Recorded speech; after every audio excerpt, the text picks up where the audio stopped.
So, hello everyone, and here we have a quick review of Karakuri episode 12.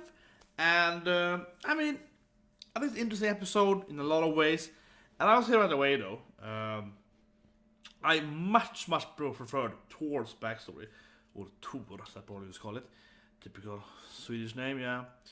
I know a lot of Tors, or Tor. And the reason why I liked it a lot more than, the Faceless is because Faceless is interesting. It's like, why was his wife married to an automata suddenly? And he's like, his mother-in-law hated him, so she made her daughter marry an automata. Like, that backstory is interesting because it's kind of weird, and I want more of it, like in that sense. And I definitely hope that the automata that killed his wife is gonna be a boss later, right? It might appear, might be, yeah. So that's interesting in that sense. But I think Tor's backstory, I should say Tor's backstory made a lot more, I would say, narrative sense and more driven to the actual plot line where we are right now, right? Because his backstory is like, oh yeah, she killed my family and everyone I knew, and then she like stepped on my body and like, yeah, and it's like, I was an insect to her, and then they all worshipped her, and like this horrible, and then like this like very like kind of religious painting of Francine, right? They're all like worshiping her, so again. So I think his backstory, even though I would agree and say that some people are saying that it's kind of similar, right, to Lucille's backstory.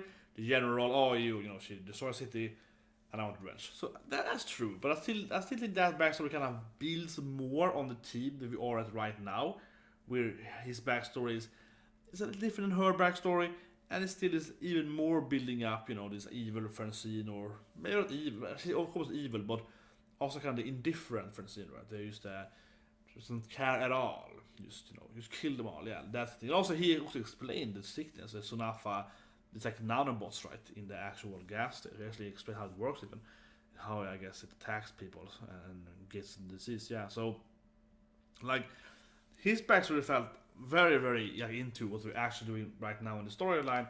Where I felt that Face's storyline is like it didn't actually add anything, in my opinion.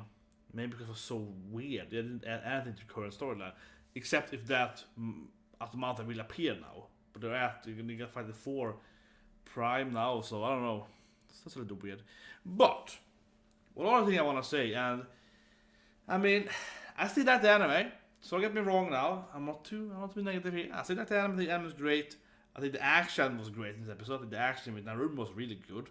And the girls had a little joke there, and that was kind of weird. The egg thing though was weird though. Yeah, it was this egg thing. So you brought that thing, and clearly, we as the viewer of the anime, whereas I'm completely lost here, we have never seen it before in the anime, right? But the manga supposed to have been shown earlier.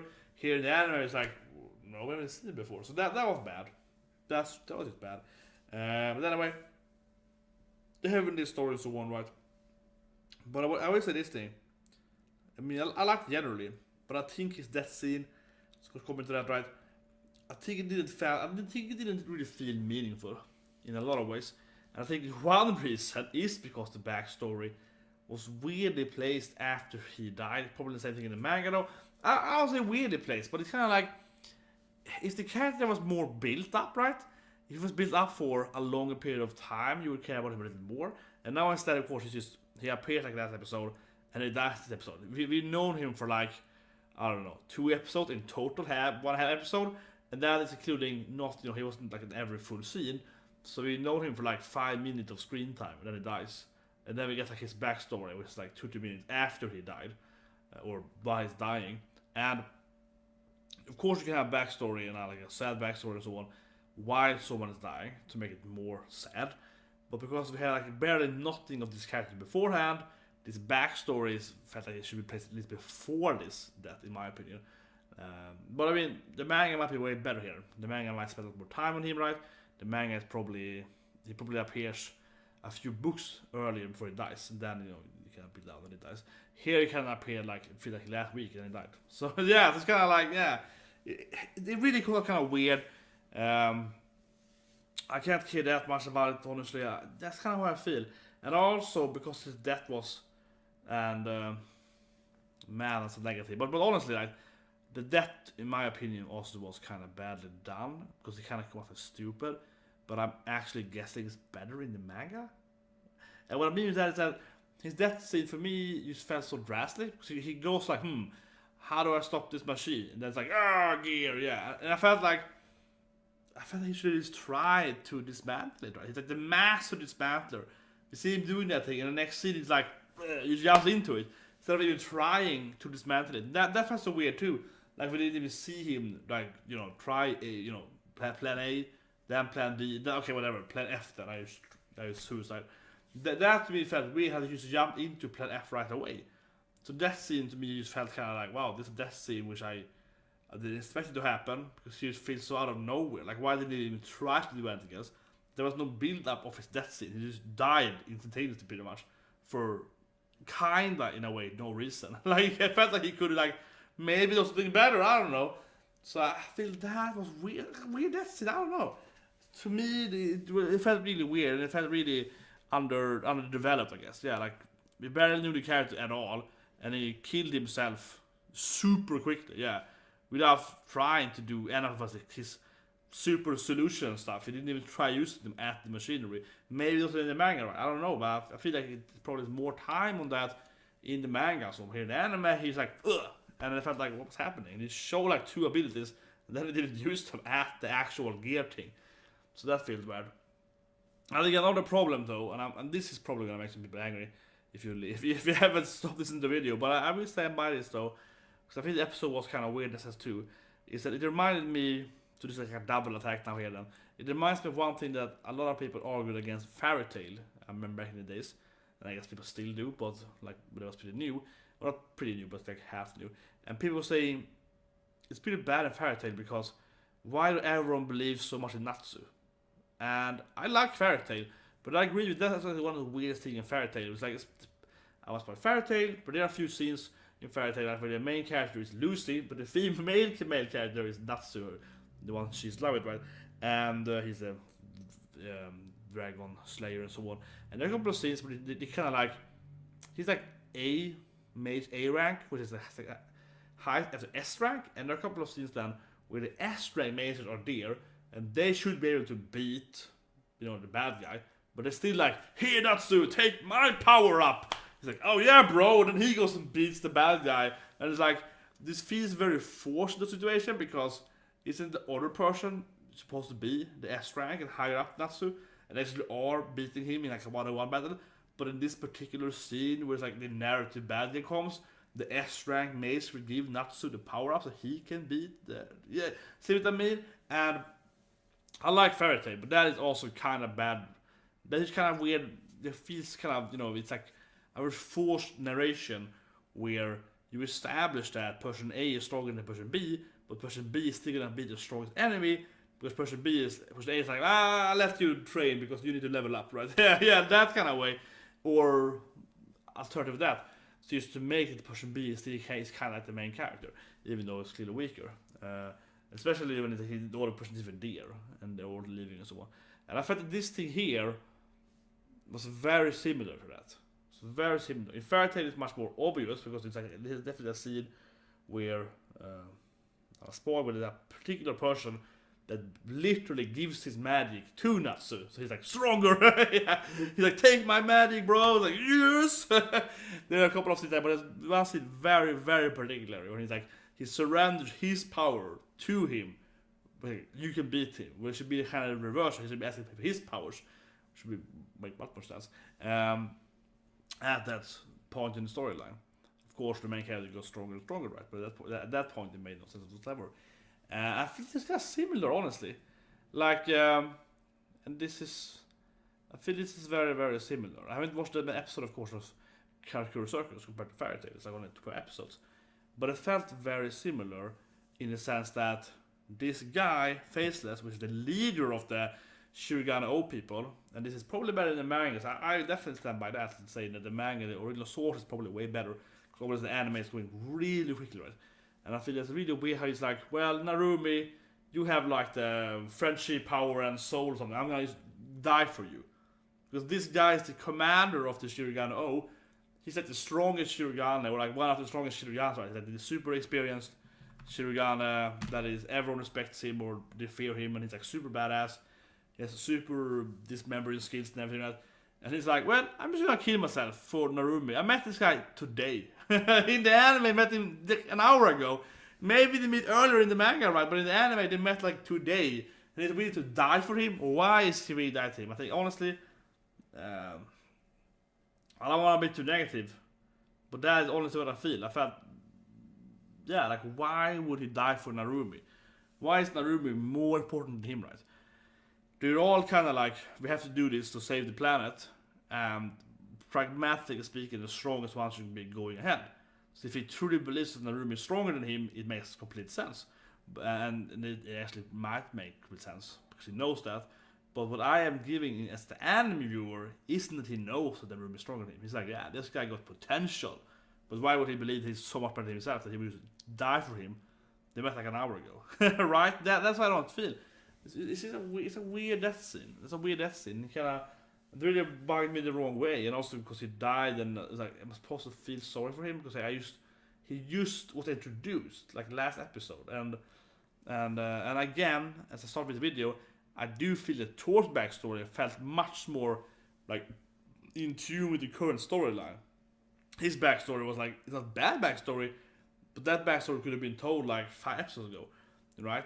Like, he doesn't have anything to do with the current. I mean, yes, I know optimization and he hates Francine and so on, but I mean, Thor's backstory is much more like directly hating Francine. His backstory is generally just hating the optimization, right? And now they're coming to Francine. So I think that to me also felt like, I really don't buy this backstory. I mean, I buy it, but I felt like if his backstory, and also, otherwise, if the backstory had connected to Narumi being the soul martial artist, something like that was some kind of connected. Like, this guy killed my wife, and I couldn't defeat him, and that was like Paulman, and then you defeated Paulman easily, so I know you're stronger than me, so I'm dying for your sake, because you can beat Francine, or I couldn't even beat Paulman, or, you know, something like that, right? Like, it was something like that kind of connection was given there. How the husband then, to his late wife, right, and killed her, yeah, if that was Paulman, or, you know, someone else of the people that Narumi's beaten, right? And then it was like, I'm grateful for you killed this guy. I know you didn't know this, but, you know, and then I'll be like, wow, yeah, no, the destiny makes complete sense. Or at least it makes a lot more sense. But it's kind of like, it doesn't really do that, yeah, so I don't know. To me, it felt like the weird episode in that sense. Because he just kind of died and the backstory didn't fit into it, and I'm not a big fan also of killing off characters we just met. They also killed off 2 other characters we also just met, but they had like no storyline. Yeah, I don't know. I think the episode in general was pretty good. I liked the fighting and so on, but I felt that I think I'm actually most how to say, not confused, but a little like irritated by. Yeah, most irritated about is actually he just died for Narumi without explaining why he died for him. Because again, right, look at other animes like Fairy Tail talked about. They also was silly. Why is everyone believing in Natsu so much? And that being said, I think in Fairy Tail it does make complete sense doing it after a while. Like in the beginning of Fairy Tail, then it's kind of like force fed because Ersai is weak, so he has to fight. It's like, okay, kind of typical storyline. And later on, it's kind of like, no, this is the part where he actually shouldn't fight. And then later on, it's like, well, no, it actually makes sense because he's beaten everyone else up to this point. So he is obviously stronger than the other ones, even whatever rank, right? It's kind of like Naruto. It's like a Genin, but he's obviously stronger than Kage's, right? So yeah, it's like, so that doesn't make sense. Like when the main character or the other character, whatever, is so well known for all the victories during the storyline that other characters know that they're way better than them. Like big example is the One Punch Man, where what's his name? White Fang, right? White Fang, Silver Fang. He knows Saitama is strong as he is strong. He understands Saitama's true strength. He's like, well, I am number this, but you're actually way better than me. So he gives Saitama help and so on. Yeah, like that makes sense. If someone is, well, I'm a higher rank than you, and I'm older and more experienced, but you have this like godlike power. So I actually know you're way better than me. So like, you know, oh yeah, you have this like, you know, power of dragons and gods and demons and everything. Okay, yeah, fine, I believe in you. Yeah, like that's something. But he hasn't really established that. Because there's nothing established. He's met Narumi. And yes, Narumi is like famous, I guess, because he's like killing stuff all the time. But You know what I mean? I felt like if that was more established, that he really believed in Narumi, like really believed in him, and he would die for him, then I felt that that would be fine. But because it really isn't established that, something like that. So it bugs me the wrong way that he would die for him. It does. Anyway, long review, I guess. I don't know. I mean, I like the anime. I really like the anime, and I want to love it, but that thing is a little irritating to me, I do blame the obviously too high pacing. It's getting that egg thing was a clear mistake in the anime. That made no sense.